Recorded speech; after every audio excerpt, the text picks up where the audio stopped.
Buenas tardes. Es un gusto estar con ustedes nuevamente.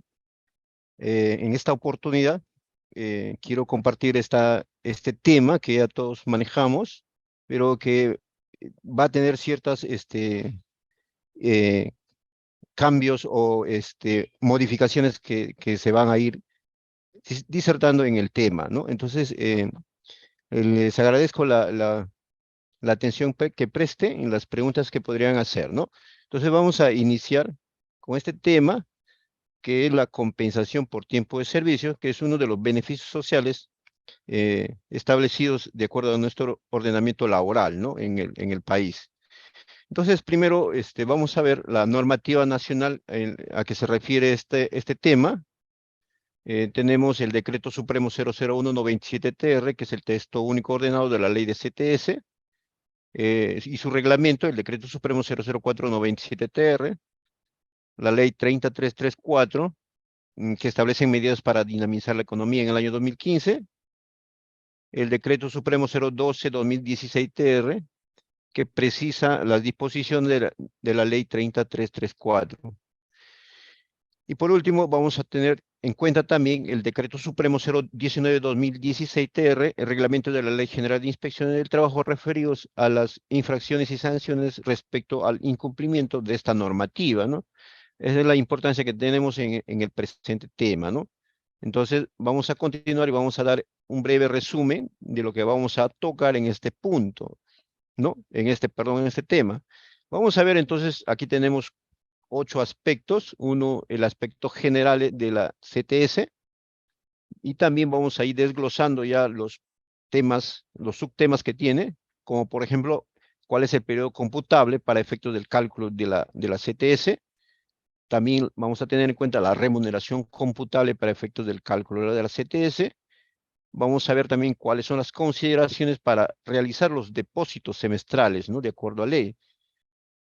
Vamos a poner un ejemplo de cómo formular o cómo hacer el cálculo de este beneficio, ¿no? Y también algunas situaciones especiales que se presentan, ¿no? En este tema. Y vamos a ver de manera sucinta el tema del procedimiento inspectivo con respecto a la inspección o fiscalización del cumplimiento de la CTS, ¿no? Como por ejemplo el pago, la entrega de liquidación, el depósito, etcétera, etcétera, ¿no? Y por último, vamos a presentarles, como ustedes ya deben conocerlos, el aplicativo. Ustedes saben que Sunafil está entrando aceleradamente con ese tema de la pandemia, en el tema de transformación digital, y no solamente Sunafil, también en todos los sectores, ¿no? En el Estado mismo, ¿no? Con el tema de la transformación digital, y se están presentando varios aplicativos, ¿no? Uno de ellos es este aplicativo Calcula tu CTS. Vamos a ver cómo funciona, dónde lo puedo visualizar para poder yo calcular mi CTS que me tienen que depositar semestralmente. Muy bien, entonces vamos a ver los aspectos generales de la compensación por tiempo de servicios. Nos dice la norma, el artículo primero del tubo de la ley de la CTS. La CTS tiene la calidad de beneficio social de previsión de las contingencias que originan el cese en el trabajo y de promoción del trabajador y su familia, ¿no?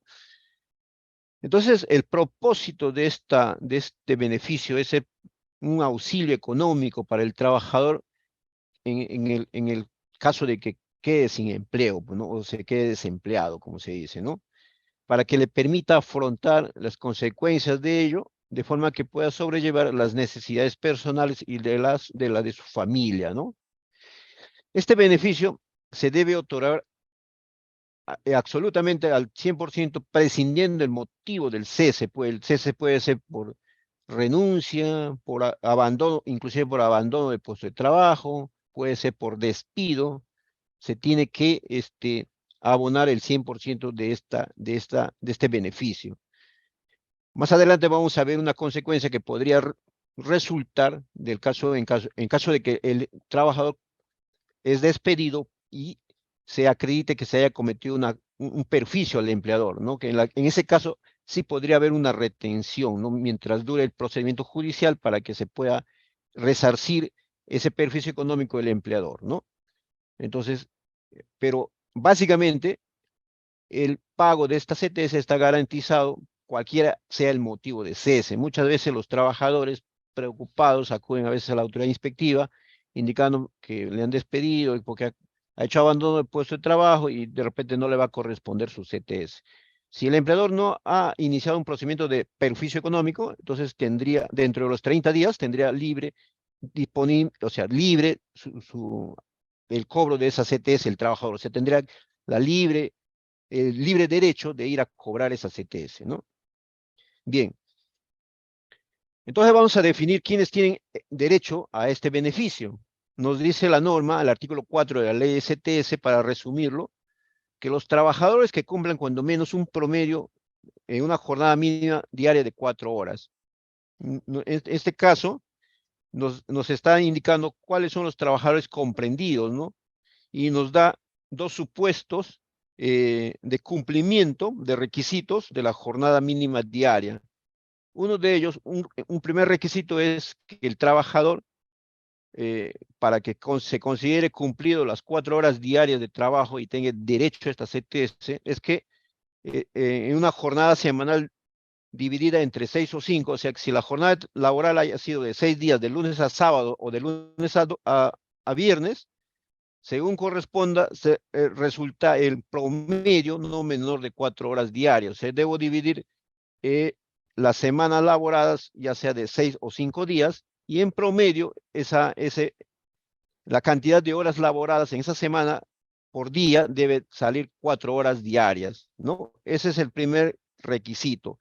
El siguiente requisito es cuando el trabajador labora 20 horas a la semana como mínimo, o sea, es decir, si trabaja una jornada semanal inferior a 5 días, se considerará cumplido el requisito, ¿no? Para acceder a este beneficio, cuando el trabajador labore al menos 20 horas a la semana como mínimo, ¿no? Entonces tenemos ahí básicamente estos dos requisitos para considerar que a qué trabajadores están comprendidos dentro del alcance de este beneficio.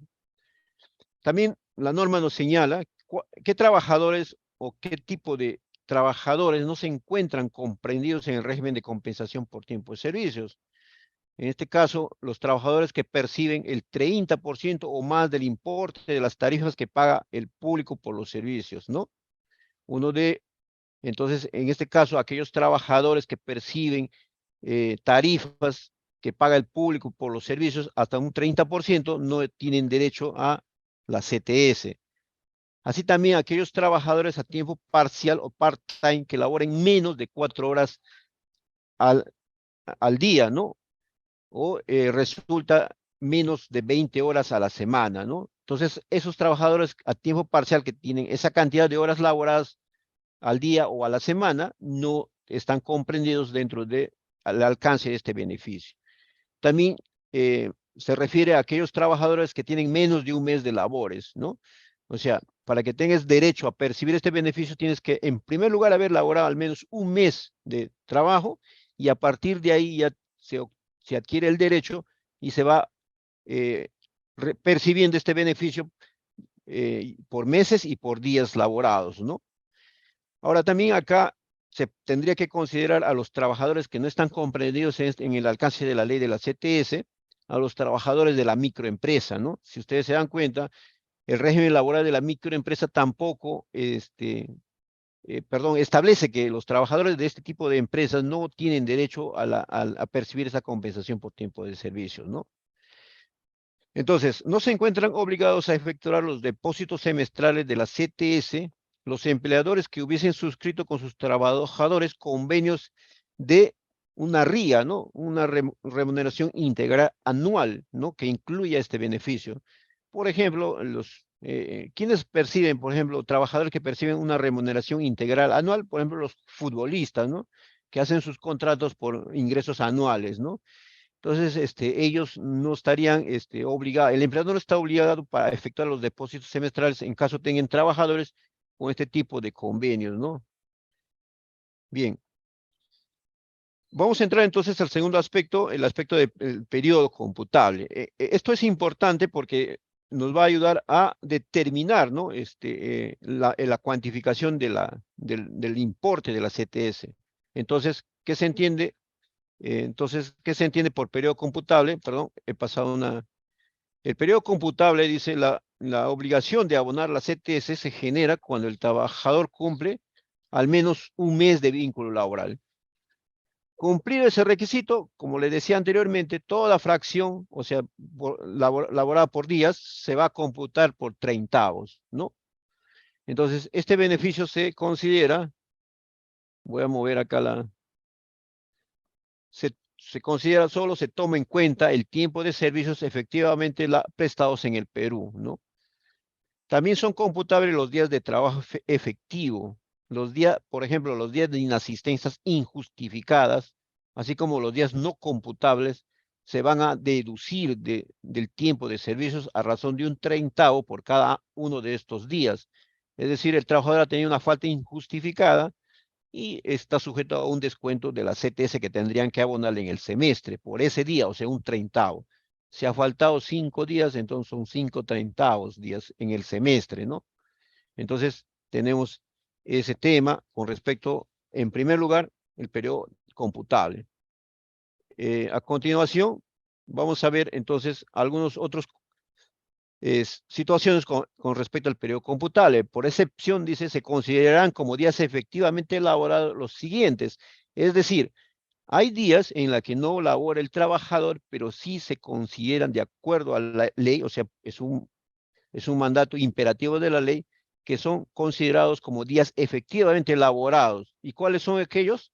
Por ejemplo, las inasistencias motivadas por accidentes de trabajo o enfermedad profesional o por enfermedades debidamente comprobadas en todos los casos, hasta por 60 días al año. O sea, hay que computar esas inasistencias motivadas por accidente de trabajo o enfermedades profesionales u otras enfermedades debidamente sustentadas, por supuesto, que el trabajador pueda tener durante el año, pero no puede superar los 60 días. Si el trabajador tiene una licencia por incapacidad temporal por enfermedad por más de 60 días, solamente se consideran efectivamente laborados para efectos del cálculo de la CTS los 60 días en el año. El exceso ya no se considera como asistido, sino se considera como inasistencia, o sea, se tendría que descontar. También se consideran como efectivamente laborados para efectos de la CTS los días de descanso pre y postnatal de las madres trabajadoras, ¿no? Por ejemplo, son 98 días por ese dos periodos juntos, ¿no? Entonces son días efectivamente laborados. También la suspensión de la relación laboral con pago de remuneración por el empleador. Aquí estamos hablando o refiriéndonos a la suspensión imperfecta de labores, ¿no? El trabajador no está obligado a asistir a su centro de trabajo, pero el empleador sí está obligado a pagarles. Esto es como una licencia con goce de haberes. Entonces, en ese caso sí se consideran como efectivamente laborados, ¿no? Para efectos de la CTS. Otros temas respecto a los días que se consideran efectivamente laborados es los días de huelga, siempre que no hayan sido declarados improcedentes o ilegales. Generalmente una huelga en Perú es declarada improcedente y entonces se tendría que descontar si es que no ha habido el tema de la declaratoria de una huelga legal, pues, ¿no? Entonces, si es improcedente, hacen huelga, ahí el empleador está en todo su derecho de hacer el descuento. Los días que deben remuneraciones en un procedimiento de calificación de despido. Es decir, por ejemplo, el empleador va a despedir a un trabajador y de acuerdo al artículo 31 de la 728 señala el procedimiento de despido. Le dice que tiene que cursarle una carta de preaviso de despido, otorgándole un plazo de 6 días como mínimo para que el trabajador presente sus descargos frente a esa imputación de falta grave para que sea despedido, pues, ¿no? Entonces, esos 6 días le dice, la norma te dice que el empleador puede prescindir de la asistencia o no al centro de trabajo por esos 6 días que le otorga el plazo para que presente sus descargos, pero esos 6 días no asiste el trabajador, también son considerados como efectivamente laborados y tienen que ser pagados por el empleador, ¿no? Bien. Ahora vamos a ver el otro aspecto. Un aspecto es el el plazo, los plazos que se computan, y ahora es la remuneración computable, ¿no?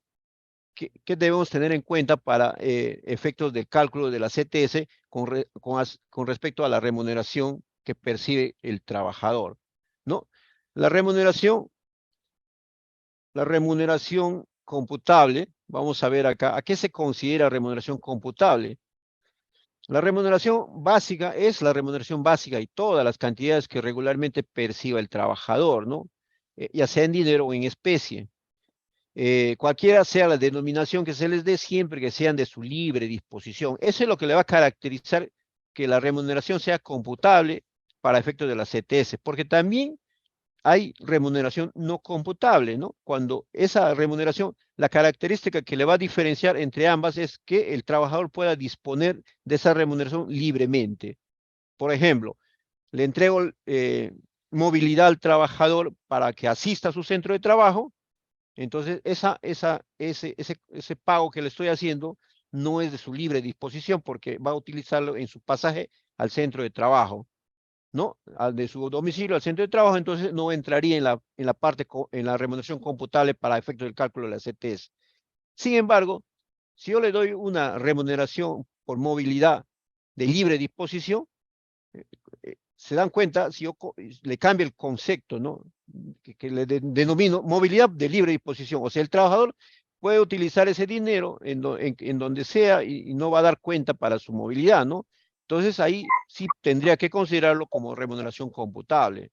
Es un ejemplo que les pongo, ¿no? Porque se están dando casos en ese sentido, ¿no? Que se confunden a veces el tema de movilidad. La movilidad que no es de libre disposición no es computable, pero la movilidad que sí es de libre disposición se tendría que asignarle como remuneración computable, ¿no? Por ejemplo, otros ejemplos de remuneración o conceptos computables serían, por ejemplo, la remuneración vacacional, la asignación vacacional, etcétera, etcétera, ¿no? Ahí vamos a ver algunos otros ejemplos, ¿no? Por ejemplo, acá en la pantalla podemos ver que también se incluye en este concepto a la alimentación principal, ¿no? Cuando es proporcionado en especie por el empleador. O sea, la alimentación principal proporcionada por el empleador directamente, no a través de un intermediario, ¿no? Cuando se pacte el pago de la remuneración en especie, se tiene que tener el valor, la valorización, ¿no? de este pago en especie. Eso se va a valorizar de común acuerdo o a falta de este acuerdo por el valor que establezca el Centro Nacional de Alimentación y Nutrición del INS. Su importe se consignará en las planillas y boletas de pago. O sea, el valor de esa alimentación o esa remuneración en especie se tiene que consignarlos en las planillas y en las boletas con un importe en efectivo, pues no en soles, ¿no? En la moneda común del país. La remuneración computable se considera para efectos del cálculo de la CTS la que ha percibido el trabajador al 30 de abril para efectos del depósito del 15 de mayo y la remuneración al 31 de octubre para efectos del depósito del 15 de noviembre de cada año, pues, ¿no? Entonces, tenemos ahí, básicamente, entonces, lo que te está indicando, qué remuneración debes tener en cuenta, la remuneración computable y la remuneración al 30 de abril y al 31 de octubre de cada año, ¿no? Bien. Aquí vamos a tener entonces algunos ejemplos de cómo se podría aplicar esta remuneración, ¿no? La remuneración computable se tiene varios varios tipos de remuneraciones, ¿no? Una de ellas, por ejemplo, la remuneración principal, la remuneración complementaria o variables o imprecisas, etcétera, etcétera. Entonces, vamos a ir viendo estos conceptos para ir poniendo un ejemplo, por ejemplo, cuando yo veo una remuneración regular. O sea, me dice la ley de CTS, para efecto de cálculo de la remuneración computable, yo debo tener en cuenta si esa remuneración es regular. Por ejemplo, ¿qué son remuneraciones regulares? Nos dice la ley que son aquellas percibidas por el trabajador, aun cuando sus montos puedan variar en razón de incrementos u otros motivos. Entonces, aquí nos señala también que excepcionalmente, tratándose de remuneraciones complementarias, variables o imprecisas, se considera cumplido el requisito de regularidad si el trabajador las ha percibido cuando menos 3 meses en un periodo de 6. Un ejemplo clásico de este tipo de remuneración complementaria, variable e imprecisa, pero que tendríamos que tener en cuenta para ver si es regular o no, es de que pues se perciba al menos 3 veces en un lapso de un semestre, ¿no? Y esa remuneración es complementaria, como ejemplo básico es las horas extras.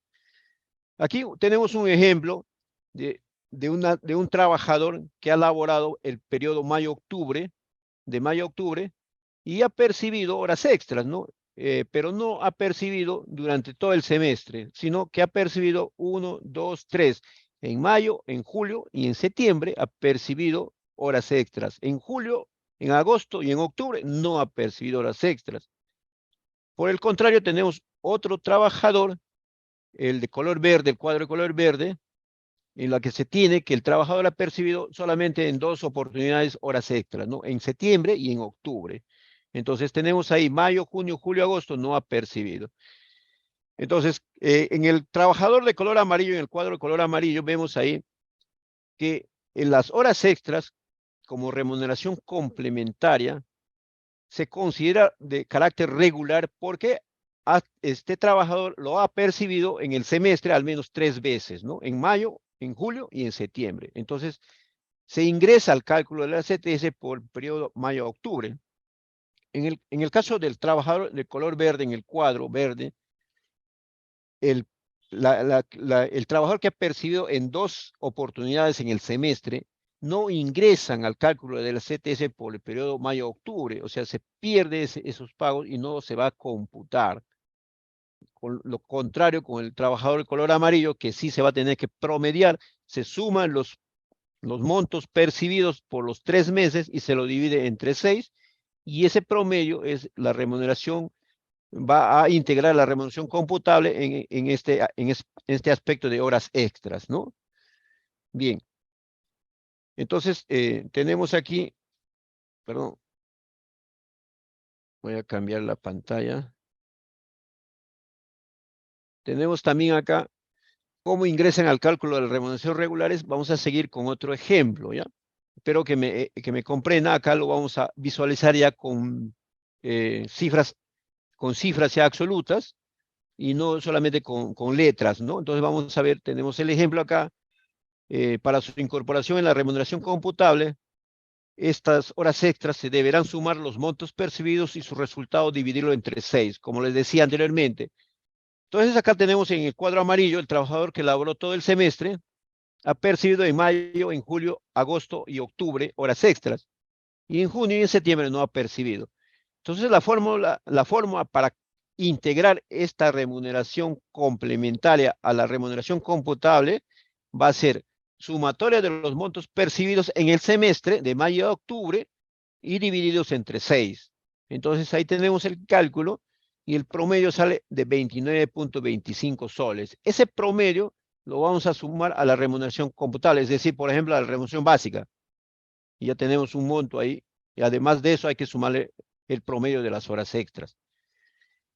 El trabajador que no laboró todo el semestre ha percibido solamente 3, es decir, por ejemplo, un trabajador que va a cesar o lo han cesado y no ha completado el semestre completo, o sea, no ha completado el semestre, y hay que hacerle una liquidación y pagarle directamente, y ha percibido los extras, entonces se tiene que considerar para efectos de regularidad de este tipo de remuneraciones, si ya lo ha percibido 3 veces al menos en su periodo laborado, ¿no? En este caso ha laborado 4 meses, pero sí ha percibido al menos 3 veces en ese periodo.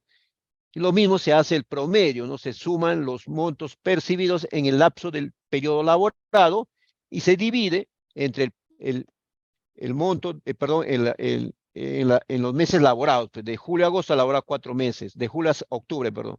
Entonces lo divido entre 4 por el semestre laborado, o en el caso por el periodo laborado, y el promedio lo sumo a la remuneración computable. En este caso le sumaría a la remuneración básica. Entonces ahí tenemos un caso en la que el trabajador no laboró todo el semestre, pero sí percibió al menos 3 veces ese tipo de remuneraciones en su periodo laborado. También tiene derecho a percibirlo, ¿ya? Entonces, vamos a ver acá más detenidamente. Vamos a ver en el ejemplo que vamos a ver cuáles son los conceptos que vamos a considerar para efectos de determinar nuestro concepto computable, ¿no? Pero antes de eso vamos a ver qué son remuneraciones periódicas, ¿no? Entonces nos dice la norma, son aquellos conceptos remunerativos que se perciben después de transcurrido determinado lapsos el periodo temporal. Es siempre el mismo, lo que da lugar a otros regulares. Aparte de las remuneraciones que hemos visto anteriormente, vamos a ver también que existen remuneraciones periódicas. Y estas son aquellas que se perciben después de transcurrido determinado lapso de tiempo, ¿no?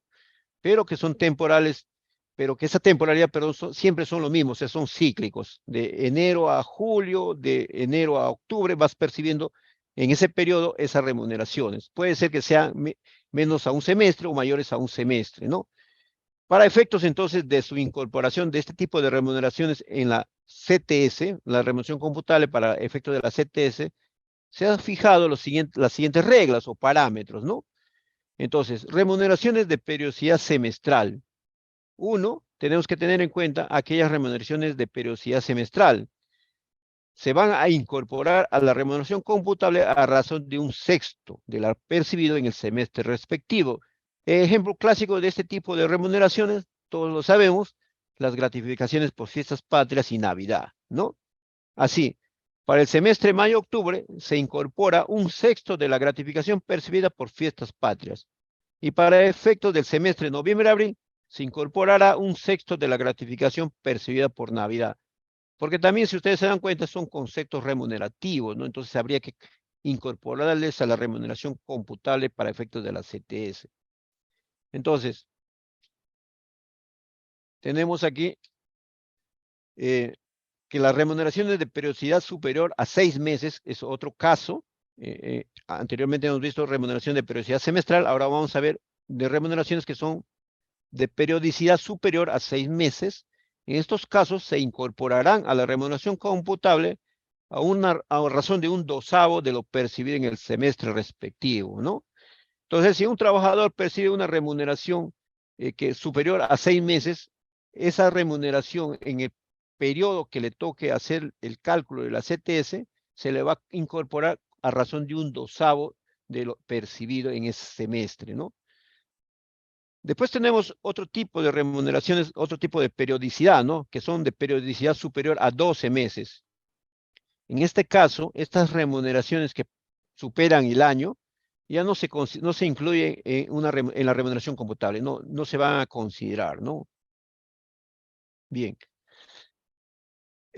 Como les decía, existen los conceptos remunerativos y también vamos a tener en cuenta para efectos del cálculo de la CTS, algunos conceptos no remunerativos, ¿no? Que no constituyen remuneración para ningún efecto legal, pero que se les abona al trabajador, ¿no? Ya sea por condición de trabajo o por liberalidad del empleador, se le asigna un pago, puede ser de periodicidad mensual, semestral, etcétera, etcétera. Pero de acuerdo a la legislación, no son considerados como conceptos remunerativos. Ejemplos: las gratificaciones extraordinarias u otros pagos que sean entregados por el empleador ocasionalmente y a título de liberalidad. No debe guardar en este caso este pago relación con la contraprestación del servicio efectuado por el trabajador. Es decir, debe ser pues una gratificación extraordinaria, como su nombre lo dice, ¿no? También tenemos como concepto no remunerativo el costo o valor de las condiciones de trabajo, ¿no? Estos deben ser otorgados en una cantidad razonable para el cabal desempeño de la labor sin constituir ventaja patrimonial del trabajador. Por ejemplo, lo que estábamos hablando, movilidad, viáticos, gastos de representación, vestuarios, etcétera, etcétera, ¿no? Hay un sinnúmero de conceptos, condiciones de trabajo. También vamos a ver otro tipo de remuneración no computable, es el valor del transporte supeditado a la asistencia al centro de trabajo. ¿Ya? Esto no puede ser otorgado en forma irrazonable, de tal manera que exceda el costo del traslado o se entregue independientemente de la asistencia. Entonces tiene que tener una razonabilidad en el otorgamiento, ya que si voy a valorar un monto de movilidad superior o irrazonable, como dice acá la diapositiva, no se va a tener en cuenta como costo o gasto para efectos del cálculo de la CTS, ¿no? Bueno, en este caso sería pues improbable que tendría que constituirse como parte de la remuneración computable porque es una remuneración no computable. Me refiero que tendría que ser ahí de manera razonable, ¿no? Por el costo del transporte que el trabajador necesite de su domicilio al centro de trabajo. Bien, en, en el tema, en la siguiente diapositiva seguimos con los conceptos no remunerativos, como por ejemplo nos pone, la diapositiva nos da más ejemplos, la asignación o bonificación por educación, la entrega de bienes de la propia producción de la empresa, cualquier forma de participación en las utilidades de la empresa, la canasta de Navidad o similares, la alimentación proporcionada directamente por el empleador que tenga calidad de condición de trabajo y las las prestaciones alimentarias de suministro indirecto, o sea, es decir, a través de una empresa, ¿no? De una empresa que suministre estas prestaciones alimentarias. También no se consideran dentro del concepto remunerativo las asignaciones o bonificaciones por cumpleaños, matrimonio, nacimiento de hijos, fallecimientos y aquellas de semejante naturaleza, ¿no? Entonces tenemos ahí ya los ejemplos de que no deben integrar la remuneración computable. Ahora vamos a ver el tema. Ya sabemos cuáles son los plazos, ya sabemos cuáles son los tiempos o periodos computados, las remuneraciones computables, ya hemos escuchado. Vamos a ver qué debemos de tener en cuenta para hacer los depósitos semestrales que nos indica la ley, ¿no? El tubo de la ley de CTS nos indica que debe realizarse depósitos semestrales al 15 de noviembre y al 15 de mayo de cada año, ¿no? Entonces vamos a ver esto de la siguiente manera. Bueno, depositarios de la CTS en primer lugar. Vamos a ver quién asume ese papel en cuanto a la ley de CTS, ¿no? ¿Quién es el depositario?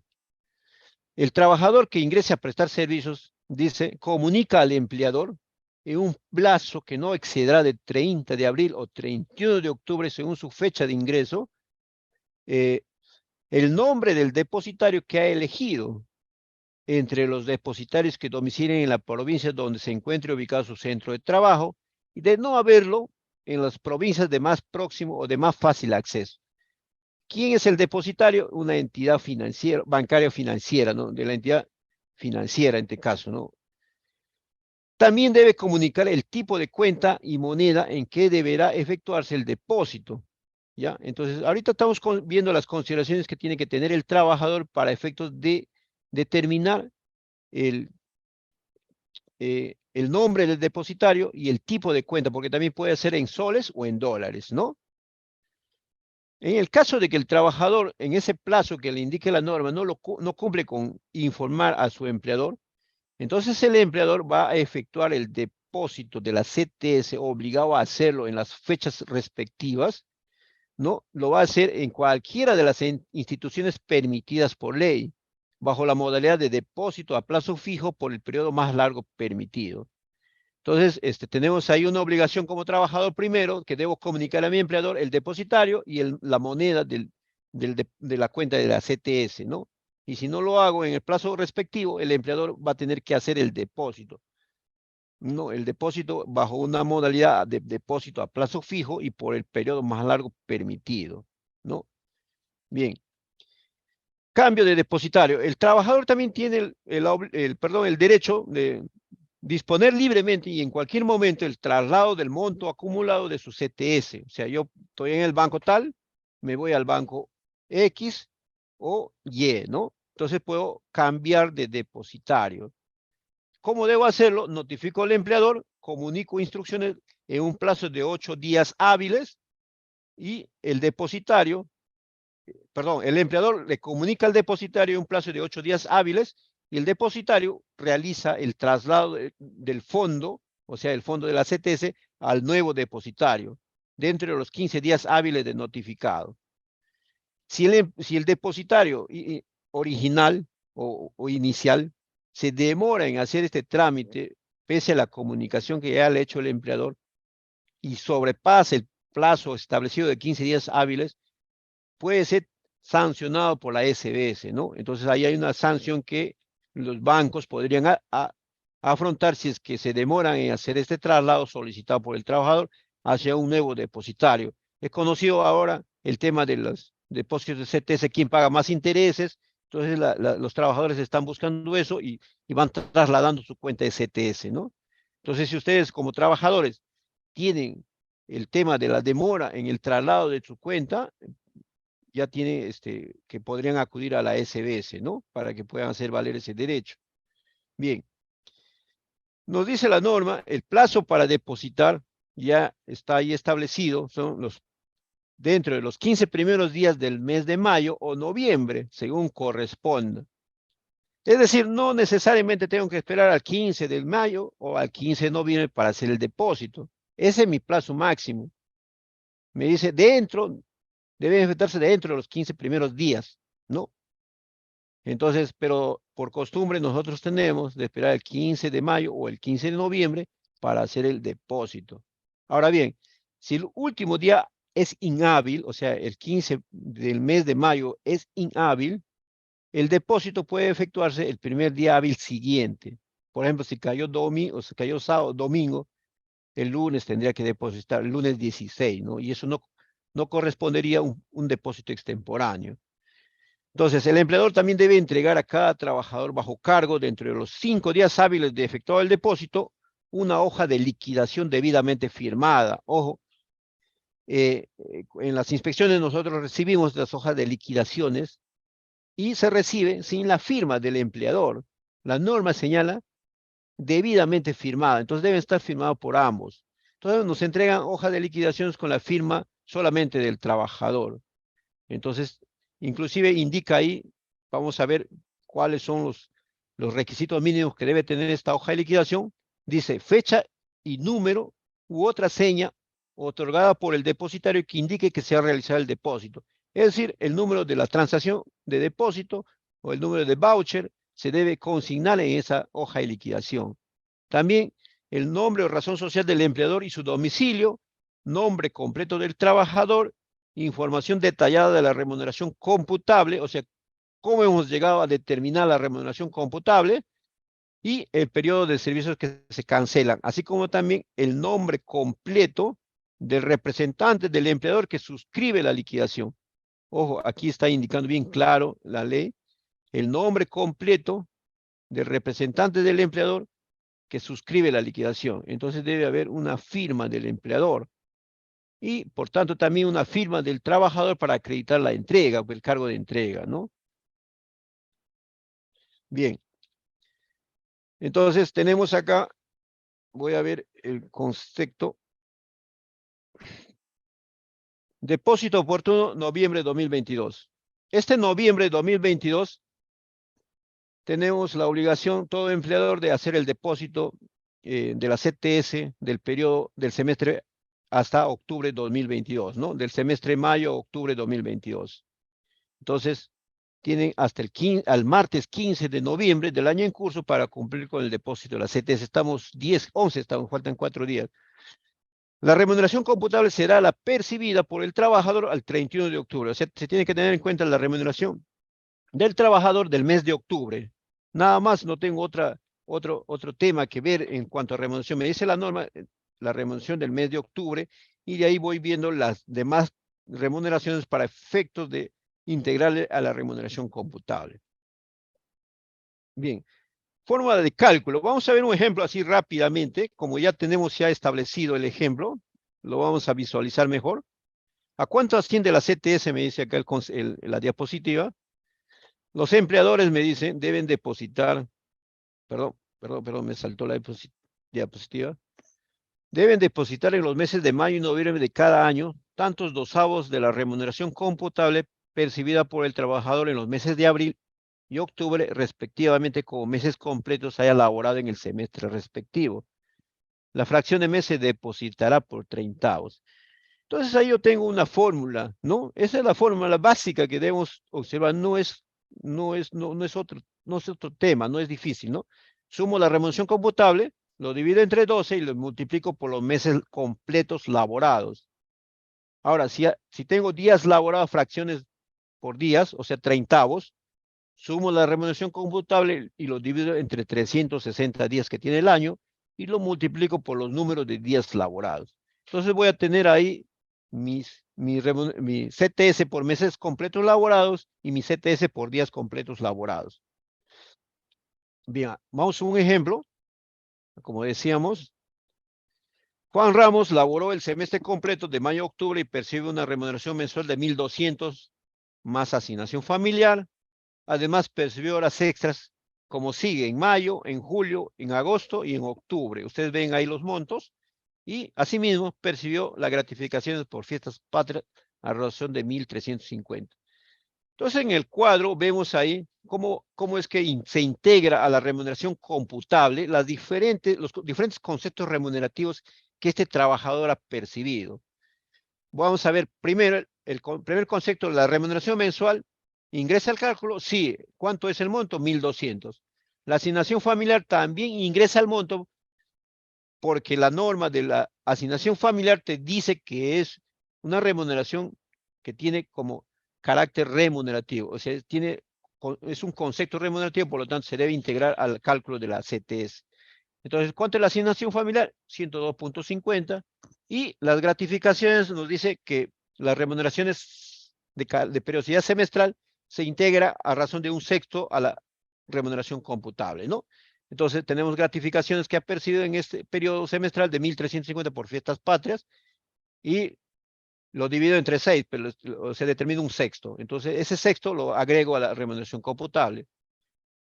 Con respecto a las horas extras, vemos ahí, como hemos visto en el ejemplo, sumo las remuneraciones que ha percibido en el semestre, que tiene que ser al menos en 3 veces, porque si ha recibido menos de 3, entonces no tendríamos que tocarlo. Pero en este caso, en el ejemplo, nos pone 1, 2, 3, 4 veces que ha percibido en el semestre y vamos a entonces verificar que cumple el requisito de regularidad. Entonces se le va a tener que integrar la remuneración computable en razón de su promedio, que sale 29.25. Y como ustedes pueden ver, ahí está el monto de la remuneración computable de 1.556.75, haciendo la sumatoria de todos los conceptos remunerativos que hemos dado como ejemplo, ¿no? Ahora bien, tenemos remuneración computable de 1.556.75, lo divido entre 12, porque lo voy a calcular o sea, ese es el monto de CTS que tendría que recibir por todo el año, ¿no? Pero como lo voy a hacer un depósito semestral, lo divido entre 12 y lo multiplico por los 6 meses, por el semestre. Entonces, el empleador de FAN deberá depositar la suma de 778.38 soles por concepto de CTS. Bien, entonces este ejemplo es el ejemplo básico y fundamental del cálculo del depósito semestral, ¿no?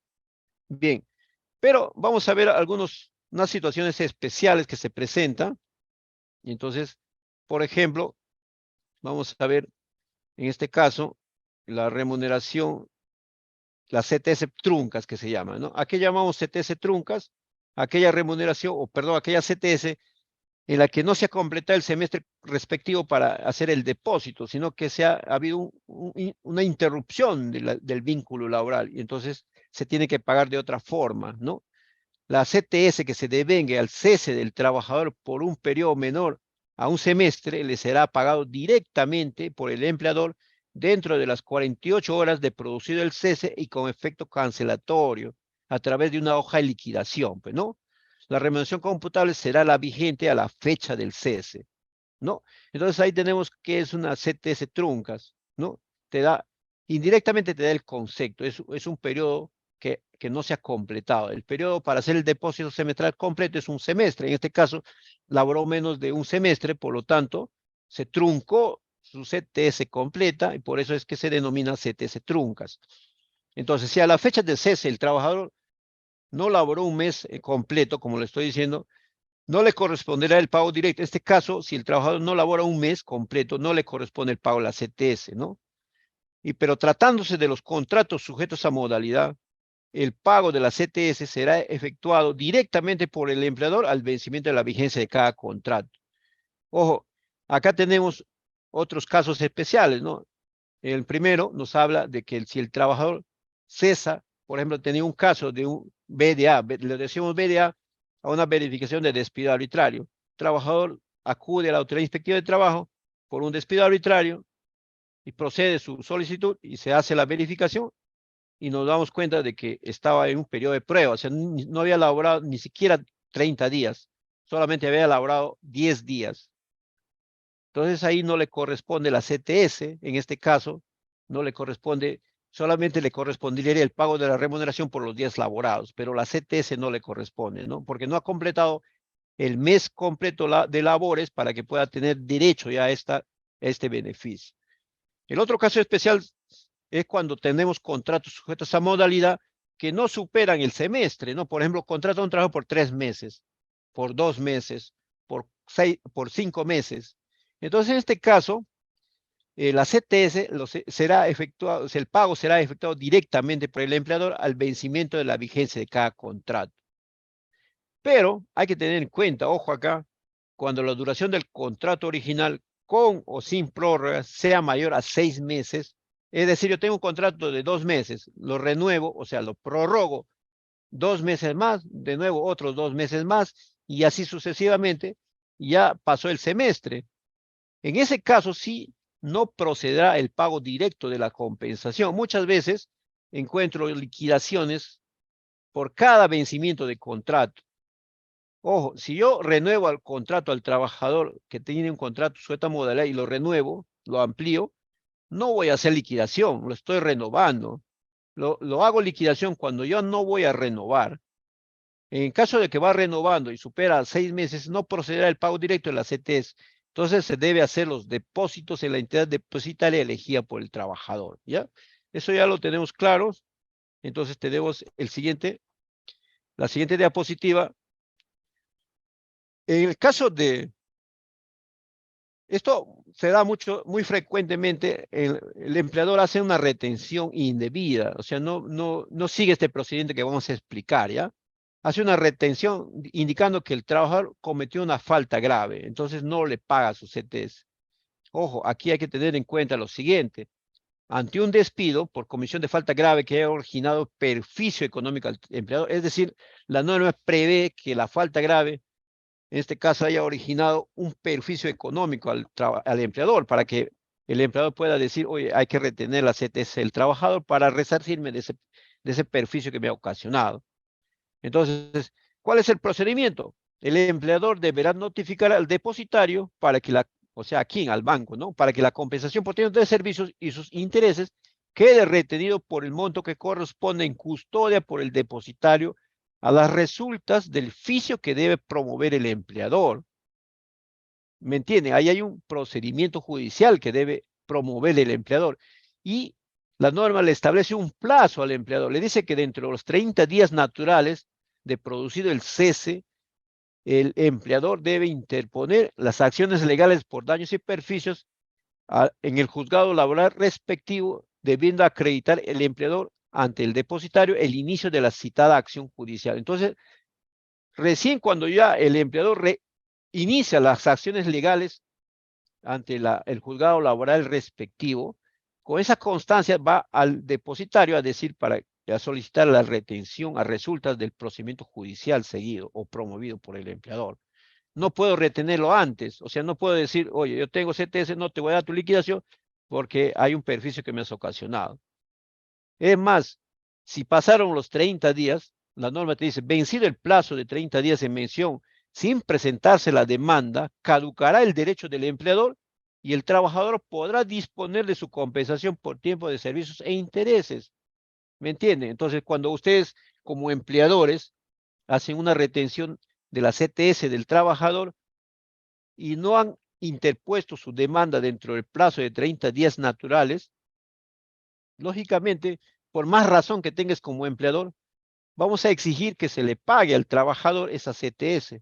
En caso de que no lo haga, se va a tener que proponer la sanción correspondiente, ¿no? Entonces hay que tener en cuenta este procedimiento para que ustedes, como empleadores, no cometan la ligereza de hacer una retención indebida de CTS, ¿no?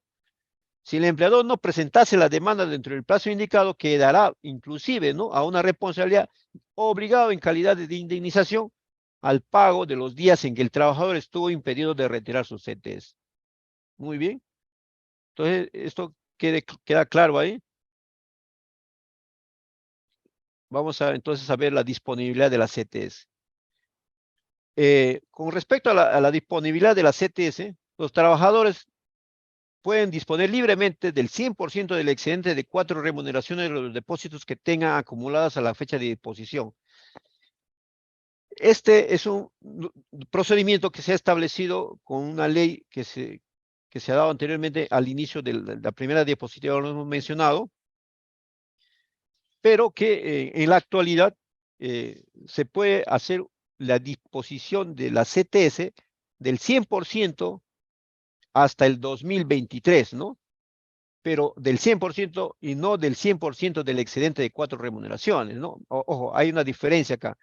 Esta ley establece que yo, como trabajador, puedo disponer del 100% del excedente de 4 remuneraciones. Es decir, si yo gano 1.000 soles y tengo 5.000 soles en mi cuenta de CTS, puedo disponer de 1.000 soles, porque 4 remuneraciones son 4.000 y el exceso, los 1.000 que pasan por los que son 5.000, puedo disponer de ese monto, del 100% de los 1.000 soles. Pero en la actualidad tenemos una ley y su reglamento que nos permite hasta los trabajadores disponer del 100% del fondo de la CTS hasta el 2023. Y lo puedo retirar ya sea de un solo retiro o retiros por partes, ¿no? Como se dice. Entonces puedo retirar parcialmente o puedo retirar el monto total, pero solamente hasta diciembre del 2023. Eso se dio en el contexto de la pandemia, ¿no?, por el COVID-19, para que los trabajadores puedan disponer de fondos y que puedan atenderse por el tema de la emergencia sanitaria que se presentó a nivel mundial y que todavía seguimos en cierta medida, todavía existe el COVID, todavía no ha desaparecido, ¿no? Pero ya las regulaciones sanitarias han ido modificándose ostensiblemente, ¿no? Se puede ver que ya no usamos mascarillas, ya estamos haciendo trabajos presenciales, ya podemos acudir a los centros de trabajo, etcétera, etcétera. Entonces, tenemos eso con respecto a la disponibilidad de las CTS. Ahora bien, hay otro tema con respecto al otorgamiento de constancia de CTS. Cuando un trabajador cesa y al cesar tiene una imposibilidad de que obtenga esa constancia de cese, porque la constancia de cese, ¿para qué sirve? Sirve para retirar la CTS que tiene depositado el trabajador en el banco cuando ha sido cesado en su centro de trabajo, ¿no? Entonces, para eso tiene que llevar una carta una constancia de cese y solicitar al banco la entrega de su fondo depositado. Pero hay situaciones en que hay imposibilidad de que ese trabajador obtenga esta constancia de cese. Por ejemplo, en una situación de negativa injustificada del empleador, una demora del empleador, abandono de la empresa por sus titulares o o cualquier otra índole que no permita la extensión de dicho documento.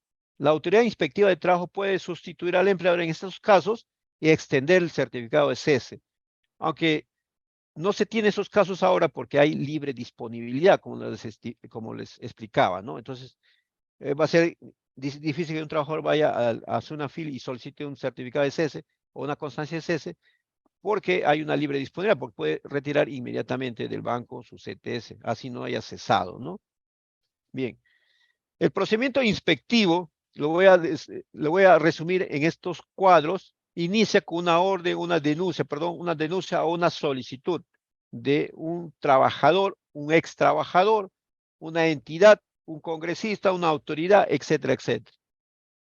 Entonces, una vez que se haya ingresado una denuncia, una solicitud, o se haya programado un operativo por SUNAFIL, que también se hace por iniciativa propia, se emite una orden de inspección. La orden de inspección es asignada a un inspector quien tiene las facultades establecidas en la ley 28806 tiene unas facultades especiales para poder realizar estas actuaciones inspectivas. Por ejemplo, una de las facultades que tiene es ingresar a todo centro de trabajo con solamente identificarse ya sea, puede ingresar al centro de trabajo en cualquier turno, pues no sea, pero también puede el turno nocturno, pero dependiendo de las características de la empresa, ¿no? Ahora bien, entonces, una vez asignado la orden de inspección al inspector, tiene 10 días hábiles máximos para que inicie sus actuaciones inspectivas. Las actuaciones inspectivas pueden hacerse por medio de comprobación de datos, visitas al centro de trabajo, requerimientos de información por medios electrónicos, requerimiento de comparecencia, etcétera, etcétera. Las comparecencias pueden ser presenciales o también pueden ser virtuales. Hemos avanzado bastante en este sentido. SUNAFIL está utilizando los mecanismos electrónicos que tenemos como tecnología. Entonces, tenemos, por ejemplo, la casilla electrónica que permite notificar a un empleador un requerimiento de información, un requerimiento de comparecencia virtual, etcétera, etcétera, ¿no? Entonces, con cualquier medio que haya utilizado el empleador para iniciar sus actuaciones inspectivas, una vez concluido y determinado el cumplimiento o el incumplimiento, en este caso incumplimientos, debe emitir una medida inspectiva. La medida inspectiva puede ser un acta de infracción, de insubsanabilidad, una medida de requerimiento de subsanación de infracciones, una advertencia, una recomendación, ¿no? Entonces, generalmente se emite una medida de requerimiento para que el empleador subsane. En este caso de la CTS, por ejemplo, si no se ha pagado la CTS, se tendría que solicitar o requerirle al empleador en un plazo perentorio de que cumpla con hacer los depósitos correspondientes y la entrega de la liquidación que debe haberlo entregado al trabajador, ¿no? Una vez terminado el procedimiento, la medida inspectiva, cumplido o no por el empleador, se va a hacer un informe o un acta de infracción. Y ahí termina el procedimiento inspectivo y ya pasa al procedimiento sancionador en su primera fase, que es el órgano instructor, quien va a calificar la infracción y va a emitir la carta de imputación al empleador para que de ahí pase al procedimiento sancionador propiamente dicho en primera instancia, ¿no? Entonces, ese es el procedimiento que se sigue en caso de incumplimientos del empleador. Generalmente lo que se persigue es que el empleador cumpla con la normativa. Por eso el procedimiento inspectivo tiene sus fases, tiene sus procedimientos y tiene las facilidades que se le da al empleador para que pueda abocarse a cumplir con la normativa, ¿no?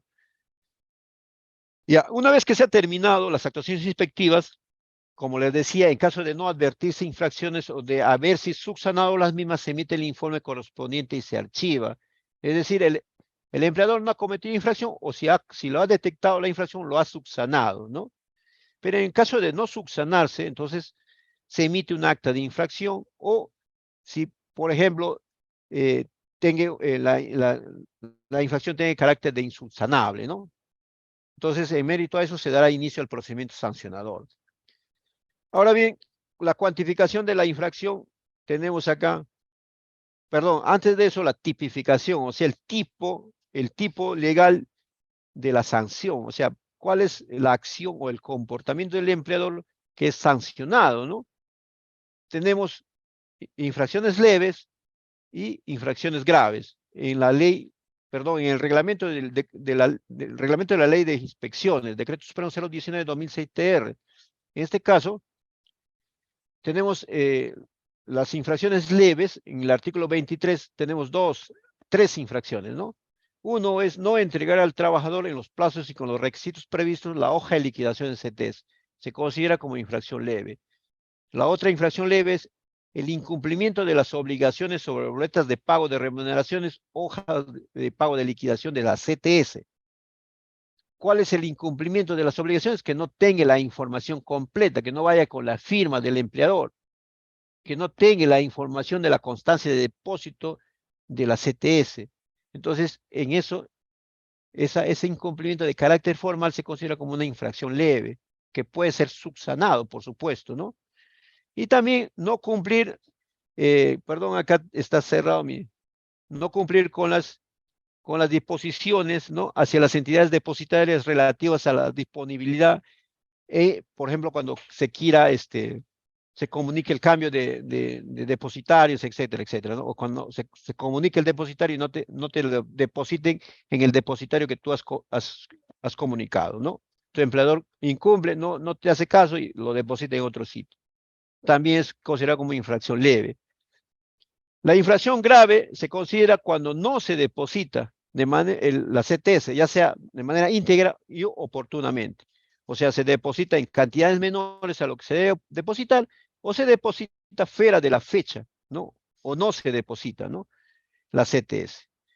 Entonces, eso es considerado una infracción grave. También tenemos otra infracción grave, el depositar la CTS en una entidad financiera distinta a la elegida por el trabajador según la norma de la materia, pese a habérsele comunicado al empleador oportunamente. Esto ha sido modificado recientemente en el año 2021. Bien, tenemos la tabla de multas. Esta tabla es en UITES, la escala de multas. Vamos a ver la escala de multas en soles, que es más directo, impresiona más directo. Cuando, dependiendo la calificación que tengo como empresa, si soy microempresa, si soy pequeña empresa, si soy no MIPE.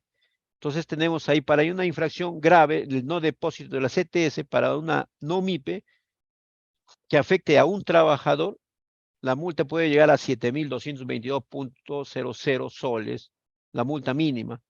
Y la multa máxima puede llegar a 120.152 soles cuando se afecta a más de 1.000 trabajadores, de 1.000 a más trabajadores, ¿no? Para una microempresa, si afecta a un trabajador, no he depositado CTS en un trabajador, mi multa va a ser 506.00. Y si afecto hasta, por ejemplo, a 10 trabajadores, mi multa va a ser 2.070 soles. Entonces, hay una tabla diferenciada dependiendo de los ingresos de las empresas, ¿no? Bien. Entonces, como les decía, tenemos acá una herramienta electrónica que nos señala, calcula tu CTS. Entonces, si ustedes quisieran calcular su CTS automáticamente, pueden entrar a la página web de Sunafil. Ahí está el enlace, le estoy indicando acá, www.gov.pe/sunafil, y van a entrar enlaces de intereses, atención al usuario, y posteriormente entran a calculadora laboral. En la calculadora laboral van a entrar y van a ingresar a un aplicativo. Este aplicativo les va a pedir información básica, el nombre o identificación del trabajador, también identificación de la empresa, datos de su DNI, todo eso, datos del RUC de la empresa. Van a tener que ingresar y seleccionar calcular tu CTS. Una vez que aprieten ese link, ustedes van a, va a salir esta información. Le va a pedir fecha de ingreso, su régimen laboral, si es tiempo parcial o no, y también el periodo que van a calcular, de qué periodo a qué periodo van a calcular la CTS semestral, ¿no?